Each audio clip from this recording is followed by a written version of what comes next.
안녕하세요. 오늘은 미국 부동산에 대해서 알아볼 건데 수익률 부분에서는 세금을 간과해서는 안 되잖아요. 그래서 이 세금에 대해서 조금 더 집중적으로 알아보는 시간을 갖도록 하겠습니다. 세금하면 사실 수익률을 갉아먹는 요인이 되기도 해요.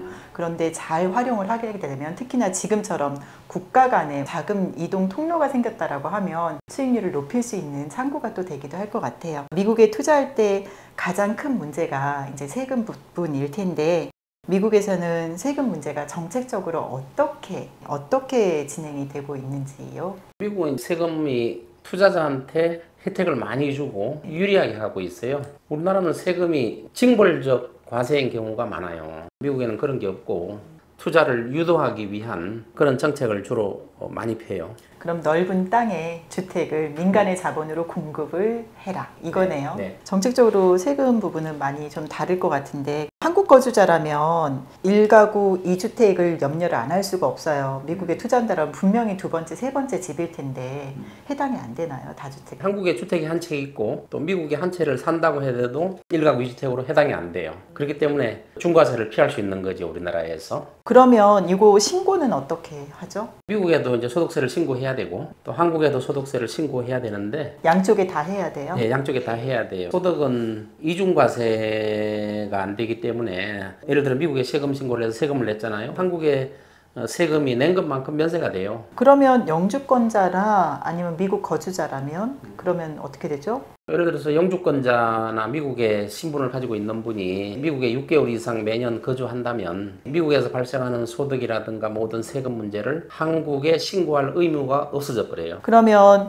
지금 세금 하면은 취득세, 재산세가 발생을 할 건데 미국하고 우리나라랑 어떤 차이가 있어요? 우리나라는 취득세가 1%에서 한 12%까지 가요. 다주택자나 법인 같은 경우는 최고 세율이 취득세가 12%예요. 근데 미국은 아예 취득세 자체가 없어요. 제로예요? 네, 제로예요. 다만 이제 예외적으로 뉴욕 같은 데는 100만 불 이상 되면 1~2% 정도의 취득세를 받기는 해요. 그러나 다른 대부분의 주는 취득세 자체가 아예 없어요. 아, 뉴욕만 좀 특이하게 그것도 1~2% 정도만 네, 받는 네, 거고 그렇지. 그럼 처음부터 수익률이 좀 차이가 나는데요. 그럼 재산세는요? 보유 기간 동안 중과세 계속 나오면 그 시세 차익 다 까먹을 수도 있거든요. 주마다 다 틀려요.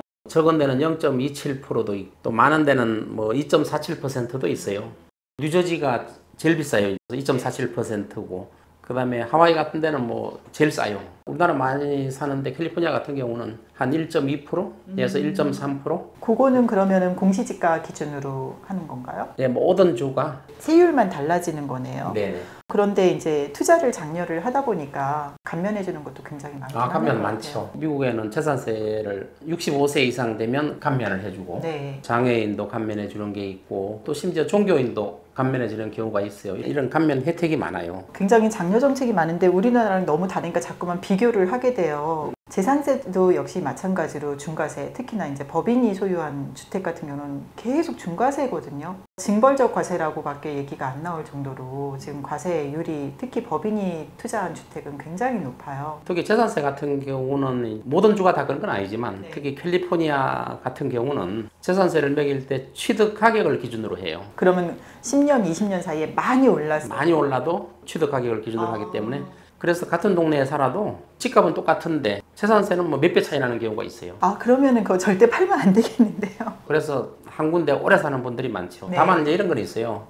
55세가 넘으면 그 주택하고 비슷하거나 낮은 주택을 사면 재산세를 과거에 내던 걸 기준으로 해요. 그거보다 높은 걸 사면 안 되고 물론 뭐 취득 가격을 기준으로 해도 집값이 오르면은 올릴 수는 있어요. 근데 제한이 있어요. 1년에 2% 이상 문을 내요. 물론 오를 때만 2% 올리는 거죠. 그러면 굉장히 예측이 가능한 예측이 가능하죠. 그래서 라이프 플랜을 짤 수가 있는 짤수 거네요. 있는 거죠. 네. 우리나라는 갑자기 세금이 소급 적용된다던가 해서 모든 작은 플랜들이 깨지는 경우들이 예측 불가능하죠. 종종 발생을 했거든요. 그런데 이런 것들이 다 배제되고 예측이 가능한 거네요.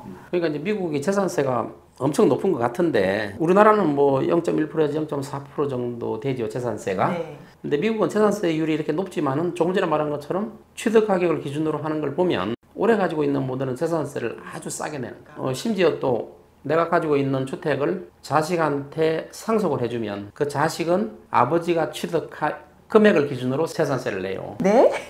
자식한테 상속이 됐는데 아버지의 취득 시점이 그렇죠. 넘어간다고요, 자식한테? 30년, 40년 전에 취득한 금액을 기준으로 재산세를 내요. 그 자식도 상속을 받았을 때. 심지어 그 자식이 상속받은 집에 안 살고 렌트를 줘도 똑같이 적용받아요. 그러니까 상속을 해주면 굉장히 싼 재산세를 내는 거죠. 이런 얘기들도 있어요. 특히나 재산세 같은 경우에 실현되지도 않은 그 차익에 대해서 세금을 매기는 거 아니냐. 그러면 손실나면 돌려줄 거냐라는 얘기까지 나와요.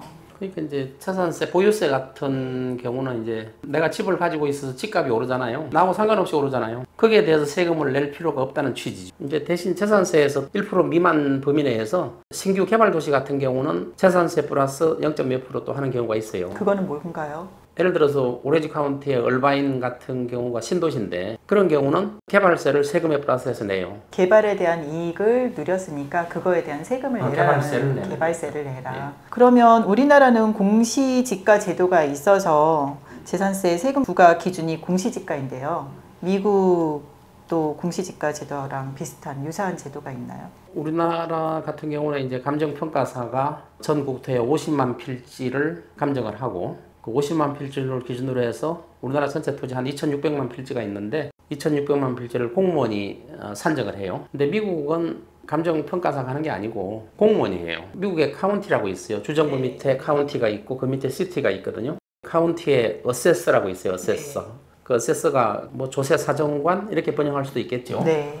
그 공무원이에요. 공무원이 과표를 매기는 거예요. 그리고 공정하게 과표를 산정하기 위해서 어세스의 수장은 직선을 해요. 그래서 공정하게 과표를 산정할 수 있는 시스템이에요. 그러면 이제 양도했을 때 개인이 할 때는 양도 차익의 25만 불까지 면세가 돼요. 개인은 25만 불까지 면세다. 부부는 50만 불까지. 그러니까 수익의 50만 불을 면세시켜 준다는 거죠. 거주를 해야 되는 건가요? 1년 이상 거주. 그래서 거주 요건도 있어야 되고. 대신에 이제 양도세 이연 제도라는 게 있어요. 그 주택에서 살다가 다른 주택을 사서 이사를 갔을 때 양도세를 안 내요. 이연되는 거예요. 아예 면제되는 게 아니고 안 내는 거예요. 그러니까 언제 양도세를 내냐면 언제 내는 거예요? 완전히 현금화 시켰을 때 집을 팔아서 그때 양도세를 내는 거예요. 그러면 내가 올해 집을 팔았어요. 언제까지 집을 다른 집을 사야 되는 6개월 거죠? 내에 사야 6개월 내에. 우리나라 같은 경우는 샀다 팔았다 할 때마다 양도세 내잖아요. 네. 10번을 하든 100번을 하든 양도세가 계속 안 내는 계속 거예요. 이연을 해서 이연. 최종적으로 내가 더 이상 집을 안 산다 할 때 그때 양도 차익 네, 딱 맞습니다. 계산해서 한 번에 내는 거예요. 네. 주거지들을 이전을 할 때 기존 거를 팔고 가게 되면 갈 곳이 없다라는 게 이게 세금 내고 나면 이거보다 하급지로 가야 되거나 뭔가 줄여서 가야 되는 상황들이 발생을 하거든요. 근데 이연 제도가 있다라고 하면 이런 걱정은 없어도 되겠네요. 활발하게 옮겨가라 이거죠. 재산세 때 말씀하셨던 그게 생각나서 그러는데 아버지가 샀던 그 취득 시점 그걸 기준으로 재산세를 내요. 그런데 갑자기 양도세가 이연이 됐는데 그 사이에 돌아가셨어. 그럼 어떻게 돼요? 상속받으면 되죠. 그냥 상속을 받는다고요? 네. 상속세 같은 경우가 이제 면세 기준이 있는데 네.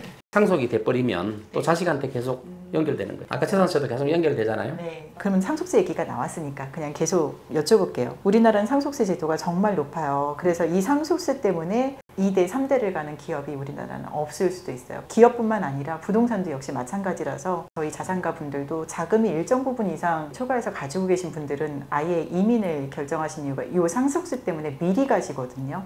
미국의 상속세는 우리나라보다 율이 낮아요. 더군다나 면세 한도가 있어요. 개인 같은 경우는 우리나라 돈으로 한 150억, 150억까지는 상속세 한 푼도 안 내요. 그다음에 이제 부부가 상속하는 경우가 있잖아요. 네. 300억까지는 세금이 한 푼도 없어요. 그러면 어지간한 고액자산가들 아니면 면세 범위 안에 다 들어오겠네요. 그럼요. 300억 벌기가 쉽지 않잖아요. 왜 가시려고 하는지 알 것 같네요.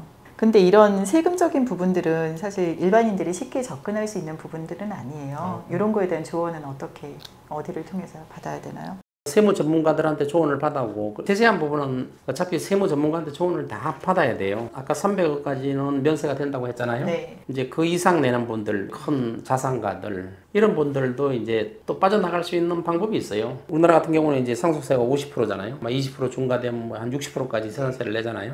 근데 미국은 40%예요. 근데 문제는 상속세가 40%인데 트러스트 제도라는 게 있어요. 트러스트라는데 신탁을 맡겨놓으면 또 상속세를 한 번도 안 낼 수 있는 방법이 또 있어요. 이런 세금적인 부분들은 단편적으로 설명하기가 그럼요. 참 힘든 것 같아요. 근데 지금 하나의 팁을 주시긴 했네요. 트러스트 제도 활용하면 절세 효과가 우리가 없는 것들이 가능한 게 있나 봐요. 이제 미국에서 상속세가 이렇게 면세를 많이 해주고 또 세율도 이렇게 하는 이유가 상속세는 이중과세로 보는 거예요, 미국에는. 그동안에 소득세를 다 냈는데 자식한테 물려준다든가 정여를 할 때 세금을 또 낸다. 소득세를 50% 냈을 거 아니에요? 또 50% 낸다 그러면 뭐 거의 다 내는 거 아니에요? 그래서 옛날에 세금을 다 냈기 때문에 이런 면세 혜택을 크게 주는 거예요. 마지막으로 하나만 더 여쭤볼게요. 1년 이상 거주하게 되면 세제 혜택이 특히나 주택 같은 경우에는 면세되는 부분들이 많았어요. 어떤 것들인지 조금만 더 짚어주세요. 직접 거주할 때 일단 대출 이자를 면제해 주는 게 있어요. 75만 불까지 대출을 받았을 때 75만 불에 대한 이자를 소득세에서 면제받을 수 있어요. 재산세도 면제받을 수 있어요. 소득세에서. 근데 한계가 있어요. 1년에 10,000불. 그러니까 소득이 있는 분들은 이런 게 면세가 되기 때문에 이자도 면세가 되고 또 재산세도 면세가 되기 때문에 소득 있는 분들은 집을 가지고 있으면 가지고일수록 좋은 거죠. 근데 소득이 없는 분들은 다 내야 돼요. 오늘 다른 그 어디서도 들을 수 없는 굉장히 깊이 있는 부분들에 대한 설명이 현지에 오래 계셨기 때문에 나올 수 있는 얘기들을 들었던 것 같아요. 저희가 미국의 현지에서 이런 서비스를 한다라고 표방을 하시는 법인들을 몇 군데를 접촉을 해봤어요. 근데 실제적으로 이런 것들이 지켜질지가 의심스러운 곳들이 상당히 많아요. 굉장히 난립해 있는 상황이더라고요. 오랜 전통을 가지고 있고 그리고 내부에 법무법인, 세무법인들이 다 조인이 되어 있는 이런 곳들하고 거래를 하셔야 큰 자금 들어가는데 노후 준비까지 다 잘 될 것 같습니다. 네, 회장님 자리해 주셔서 감사하고요. 다음엔 질문지 더 많이 가지고 찾아뵙도록 할게요. 네. 한국 오시면 전화 주세요. 네, 알겠습니다. 네, 감사합니다. 네.